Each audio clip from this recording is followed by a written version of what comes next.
The Tale of Annie and Her Armadillo Tale, a Texan story with a life lesson that every child can relate to. By Joan Pearson. This story is dedicated to Annie Bell Rayleigh, a beautiful, brave, and devoted mother who instilled the principle to be comfortable in your own skin to her five children, Jacqueline, Patricia, Joan, Teresa, and William. This tale is based on a true story of Annie, the girl that wore flour sack dresses. This is an era when cotton sacks containing flour, sugar, and animal feed were shipped and sold, which became an iconic part of rural life post World War II. The mid 20th century was a time the song The Twist by Chubby Checkers influenced young girls wearing bell shaped skirts into a dance craze. This is a defining moment in young Annie's life when she overcame the struggles of being uncomfortable in her own skin.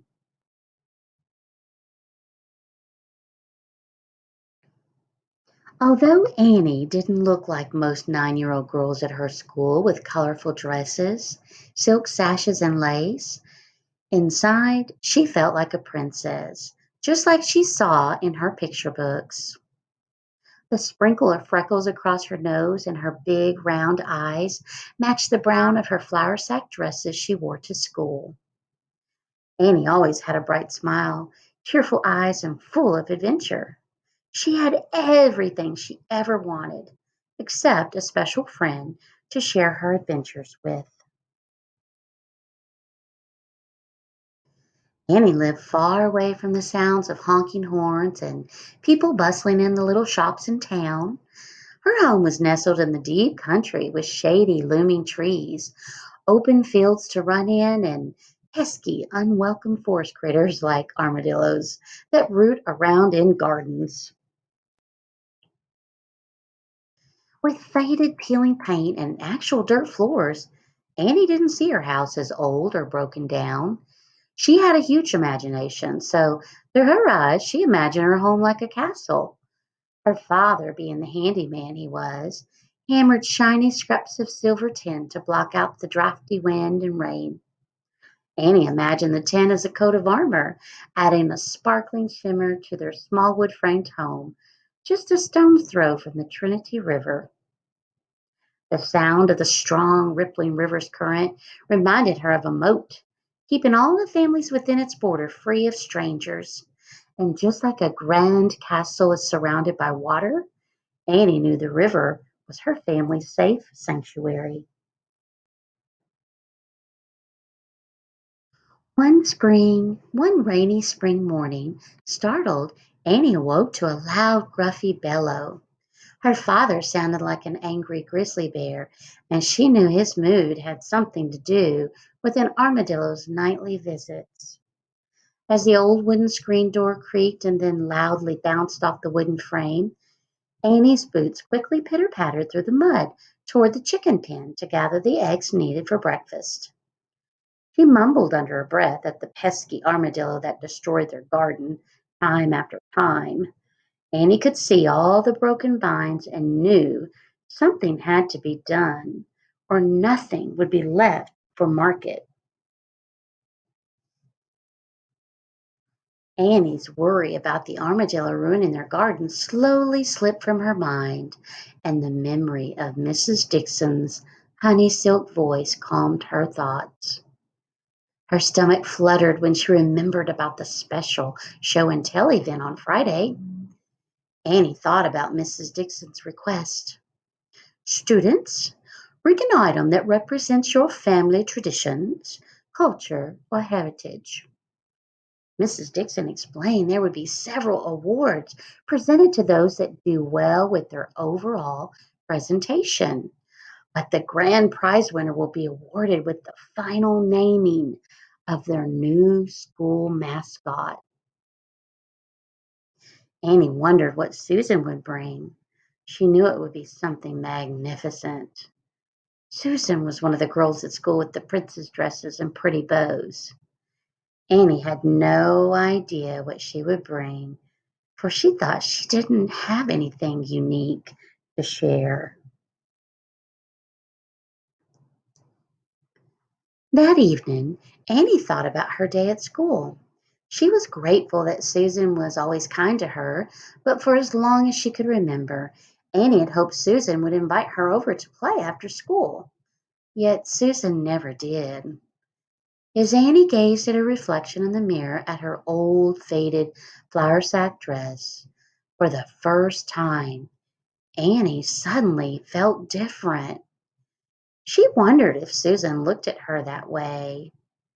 Annie decided she wanted to show something very special about her family at show and tell because she really wanted to impress Susan. At supper, Annie's mother could tell something was bothering her. Reluctantly, she told her mother about wanting to impress Susan and her classmates with something about her family, but she was at a loss as what that might be.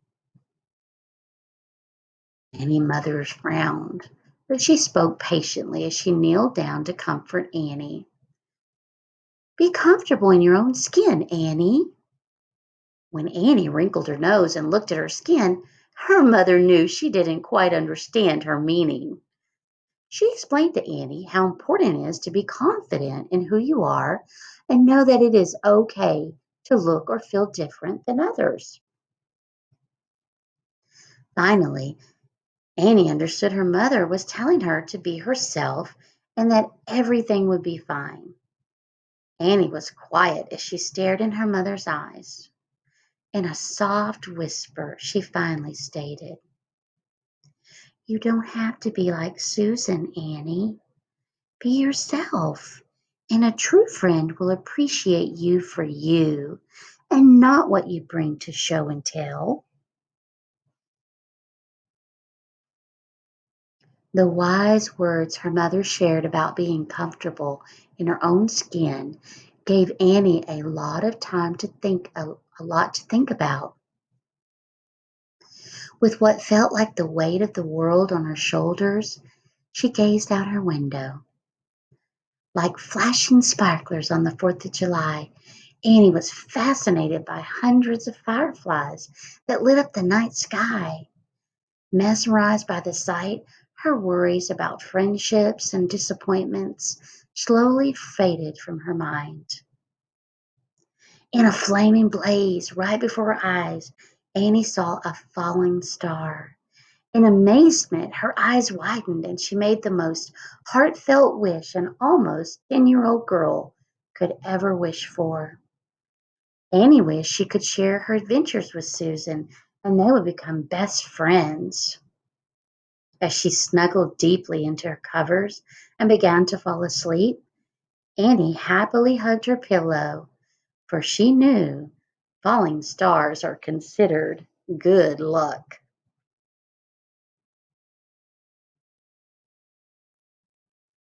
And that next morning, as predictable as a rooster's crow at the stroke of daylight, again Annie woke to the sounds of her father, but this time he was trudging down the broken wooden steps in rhythm to the tune of their grandfather clock chiming loudly throughout their little rickety house.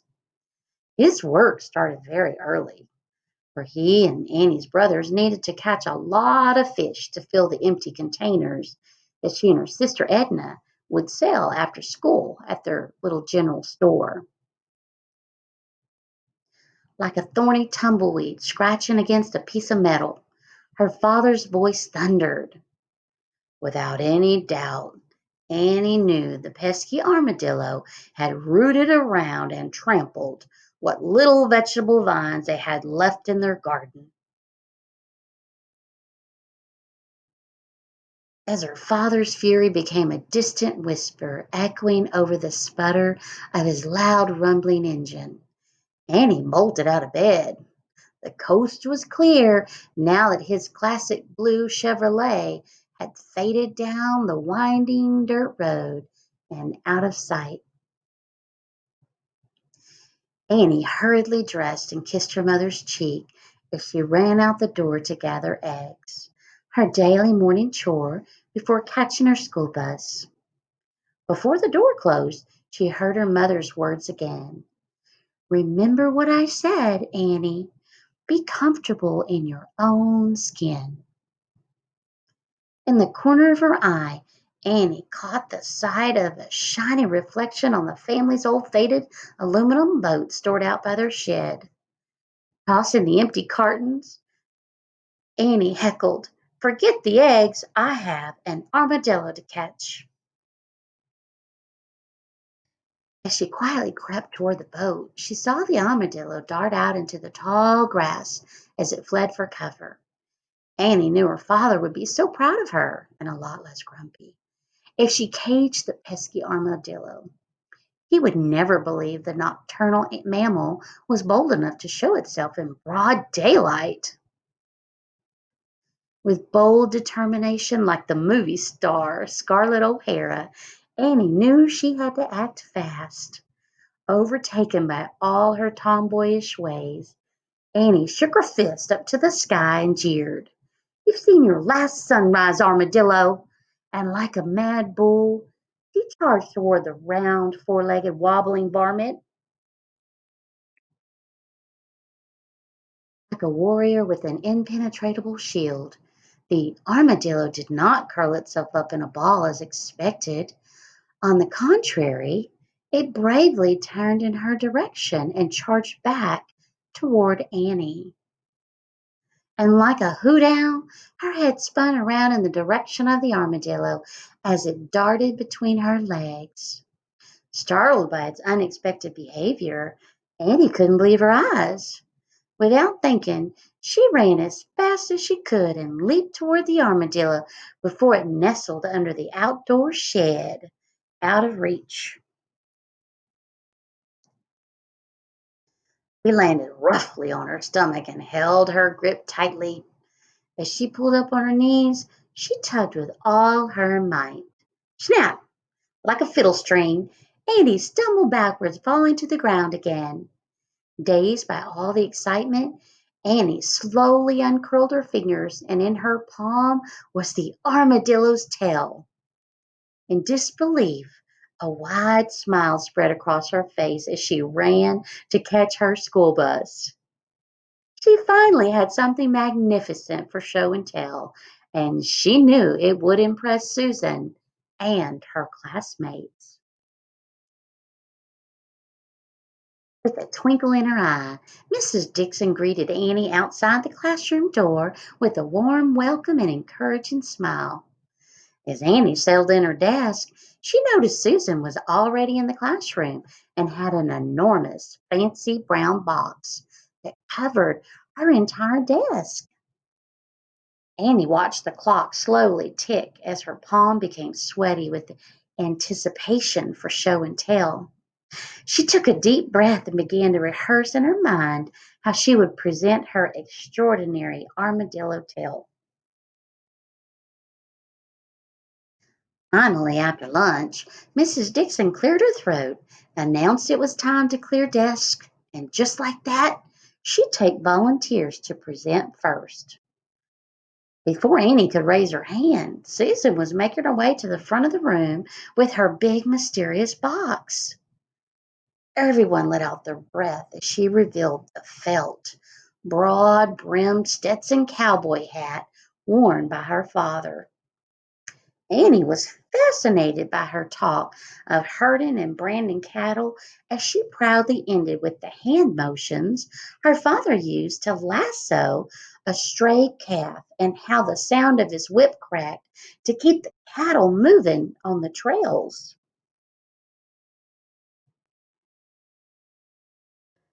Annie slowly inched her way out of her seat and Mrs. Dixon winked, giving her a reassuring vote of confidence. As Annie pulled the armadillo tail from her pocket, she nervously dropped it on the floor. With a clank and bounce toward the teacher, Mrs. Dixon's eyes widened and her chair skidded as she nervously jumped back away from the shiny silver tail. Annie took a deep breath as she thought about her mother's words about being herself. As she confidently held up the armadillo's tail, the classroom erupted into wonder and astonishment. Annie proudly told the story about the armadillo that was wrecking her family's garden. For the remainder of the day, Annie received notes from her classmates with more questions about her cool armadillo tail and other animals out in the country. At the end of the day, Annie was happy when Susan was nominated Most Confident Presenter.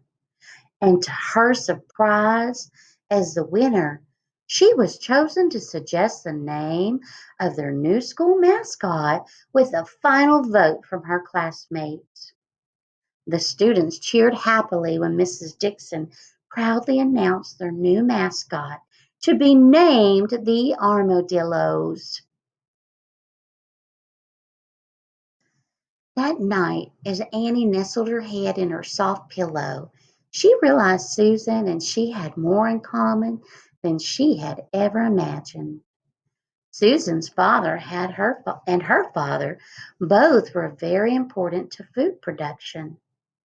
Susan's father used the land to feed and sell cattle, and her father used the land to grow and sell vegetables. Her father also used the river to catch and sell fresh fish. Both of their fathers are essential and bring food to the tables of other families. Annie smiled when she thought about the images of her classmates in awe of her armadillo tail that day. In that moment, she realized Susan and she were more alike than they were different. As she drifted to sleep, Annie remembered her mother's wise words. Be comfortable in your own skin, Annie.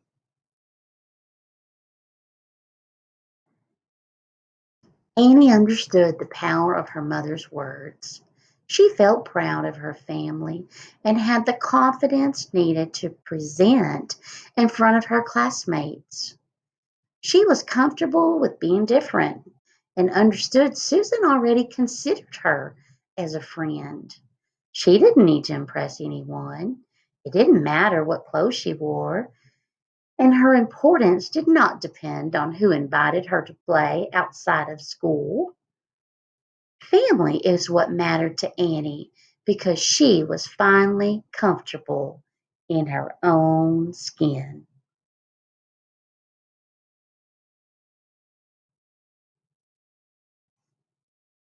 Annie Bell Rayleigh lives in a town called Liberty, Texas, and she also has a camp house on the Trinity River where she grew up in the country.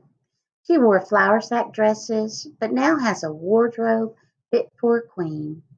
As a child, she truly caught a pesky armadillo by the tail, and her daddy didn't believe her until she showed him the proof.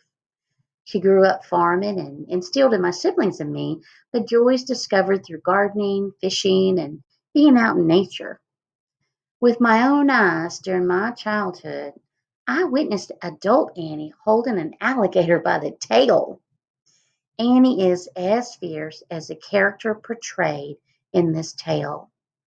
Susan became Annie's sister in law, and they are very close friends to this day.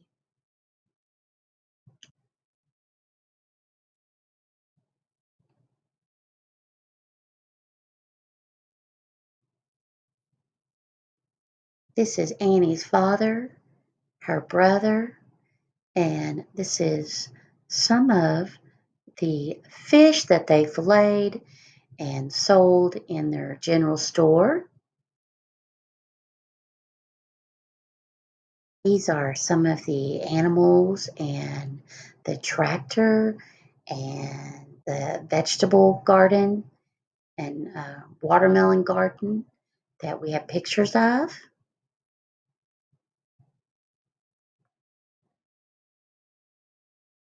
And this is Annie with her siblings. And this is focused more on the river that was just right behind the back of her home.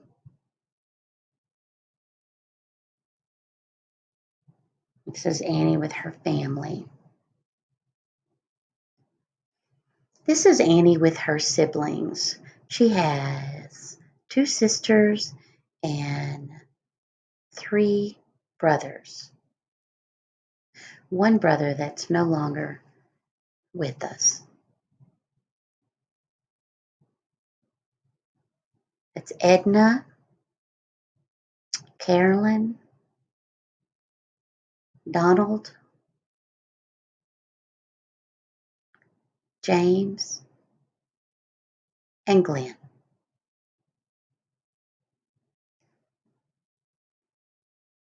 This is her brother that's no longer with her, James, and he was in the service.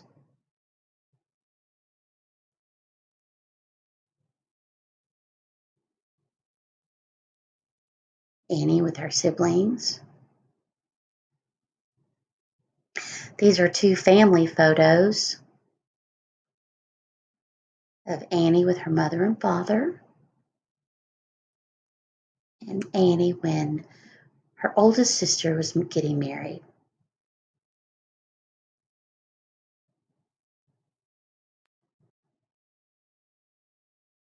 This is Annie's mother on the top, far left, and these are pictures of grandparents.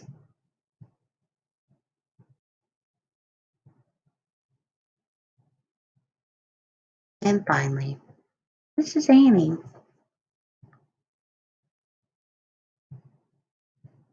Annie is a toddler. Annie is an almost 9-year-old little girl. Annie is an adult. Although she looks older, most of these pictures are 11, 12, 13, 14.